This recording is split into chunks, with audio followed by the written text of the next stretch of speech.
Hi friends, எல்லாருக்கும் வணக்கம். எல்லோரும் எப்படி இருக்கீங்க? நல்லா இருக்கீங்களா? நான் தாங்க உங்கள் கிராமத்துக்கு ஒன்று பேசுகிறேன்.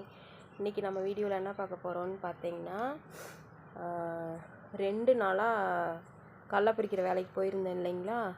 செம்ம வெயிலுங்க, வெயிலே தாங்க முடியலைங்க. நேற்று நாங்கள் போன தோட்டம் கடல பறிக்கிற வேலை முடிஞ்சிச்சு.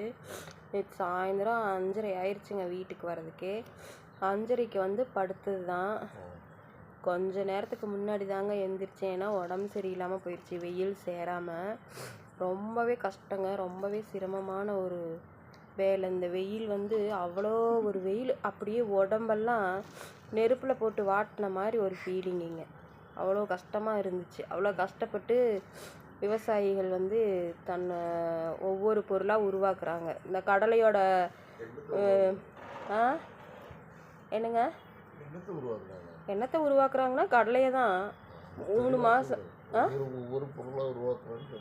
ஒவ்வொரு பொருளாக உருவாக்குறாங்கன்னா, அவங்க விடிய விடிய தூக்கம் இல்லாமல் மோட்டரை போட்டு தண்ணி பாய்ச்சி நைட்டு 12 மணி 1 மணி 2 மணி வரைக்கும் காட்டில் நீங்கள் போய் உங்களை ஒத்தையில் உட்கார வச்சா நீங்கள் உட்காருவீங்களா? பயிரிடுறதுன்னு சொல்கிறதா? தெரியத்தனமாக நாக்கில் வாய் உளறி ஓ, ஒரு வார்த்தை தவறுதலாக சொன்னதுக்கு இவ்வளோ ஒரு ஆர்கியூமெண்ட்டா? பயிரிடுறதுங்க. எங்கள் வீட்டுக்காரர் அப்படி உருவாக்குறதுன்னு சொல்கிறீங்கிறார். ஆமாம், அவங்க கஷ்டப்படாமல் 3 கடலையோட விளைச்சல் காலம் 3 மாதம் 3 மாதம் 90 நாள் 100 நாள் ஆகும். எவ்வளோ கஷ்டம்னு தெரியுமா? இன்றைக்கி விற்கிற விலைவாசியில் கூலி ஆளுகளுக்கு கூலி என்னமோ பழமொழி சொல்லுவாங்க, உழுதவங்க கணக்கு பார்த்தா உலக்கோல் மிஞ்சாதுன்னு சொல்லுவாங்க. அந்த மாதிரி அவ்வளோ வெயிலுங்க. வெயில் தாங்க முடியல. அவங்க தான் வேலை செய்கிறவங்களுக்கு காப்பி வச்சு தர்றது, சாப்பாடு 2 நேரமும் காப்பி வச்சு கொண்டு வருவாங்க. வீடு ஒரு இடத்துல இருக்கும், தோட்டம் ஒரு இடத்துல இருக்கும். வெயிலில் பாருங்கள், எல்லாமே கஷ்டம்தான். ஆனால் அதெல்லாம் யாரும் விரும்ப மாட்டேங்கிறாங்க. ஒரு விவசாயத்தில் இவ்வளோ கஷ்டம் இருக்குது, விவசாயம் வேலை பார்க்குறவங்கள நம்ம உயர்த்தி விடணும்னு நினைக்க மாட்டேங்கிறாங்க. சும்மா ஒன்றுமே இல்லாத விஷயம், ஒரு பைசாவுக்கு பிரயோஜனம் இருக்காது, அதெல்லாம் ட்ரெண்டிங் ஆக்கி விட்றாங்க. இந்த மாதிரி விவசாயத்துக்கு கஷ்டப்படுறவங்களுக்கு இதெல்லாம் கொஞ்சம் ஹெல்ப் பண்ணால் எவ்வளோ உதவியாக இருக்கும். அதை யாரும் செய்ய மாட்டேங்கிறாங்க. சரி விடுங்க. இப்போ நான் என்ன பண்ணிகிட்ருக்கேன்னு பார்த்தீங்கன்னா, எங்கள் ஊர் திங்கக்கிழமை சந்தையில் பூ விற்றுதுங்க. பாக்கெட்டு 10 ரூபான்னு. அந்த பூ 100 கிராம் பூவுக்கு மேலே வரும். அதை தான் வாங்கி இப்போ கட்டிகிட்ருக்கேன். திங்கக்கிழமை அன்னைக்கு வாங்கிட்டு வந்ததுங்க. கட்டுறதுக்கு நேரம் இல்லை, கட்டவும் முடியல. சரி, இப்போ அதையாவது கட்டலாம் அப்படின்ட்டு. ரொம்ப முடியலைங்க, வெயில் ஏன் கேட்குறீங்க, அப்படியே ஒரு மாதிரி ஆயிடுச்சு. அவ்வளோ ஒரு தலை கனம், தலை பாரம், காய்ச்சல் குளிர் வர்ற மாதிரி ஆயிடுச்சு. எங்கள் வீட்டுக்காரர் தான் மாத்திரை வாங்கிட்டு கொடுத்து சாப்பாடெல்லாம் செஞ்சு கொடுத்து நல்லா பார்த்துக்கிட்டாருங்க. சந்தோஷமாக இருக்குது மனசுக்கு. நம்ம இந்த மாதிரி உடம்பு முடியாமல் இருக்கும்போது அவங்கள நம்மளை விழுந்து பார்க்குறாங்க. ஏங்க,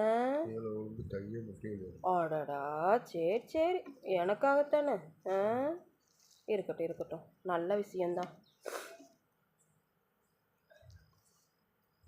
மல்லிகைப்பூவெல்லாம் இப்போ விலை ஜாஸ்தியாக விற்கிதுங்க. இது வாசம் இல்லாத பூ பாருங்கள். எனக்கு பூ கட்டுறது ரொம்ப பிடிக்கும். அந்த மாதிரி நெருக்கமாக கட்டணும். உங்களுக்கு பிடிக்குமான்னு சொல்லி கமெண்ட் பண்ணுங்கள். சரிங்க, இப்போ வெயில் காலம் ஆரம்பம் ஆயிடுச்சு. அதனால் யாரும் வெயிலில் ரொம்ப அதிகமாக போகாதீங்க. தர்பூசணி பழம், முலாம்பழம், அப்புறம் இந்த நன்னாரி சர்பத்து, எல்லாம் நீர்க்காய், சுரக்காய், இதெல்லாம் நீர்க்காய்கள்லாம் நிறையா சாப்பிடுங்க. உடம்ப நல்லா பார்த்துக்கோங்க. வெயிலில் போயிட்டு வரும்போது நல்லா சேஃப்டியாக போயிட்டு வாங்க. மெயின் என்னென்னு பார்த்தீங்கன்னா, தண்ணி பாட்டில், வாட்டர் பாட்டிலை எப்போவுமே கையில் வச்சுக்கோங்க. அதுதான் நம்மளுக்கு உடம்புக்கு நல்லது. ஏன்னா வெயிலுக்கு அடிக்கடி தண்ணி தாகம் எடுக்கும்.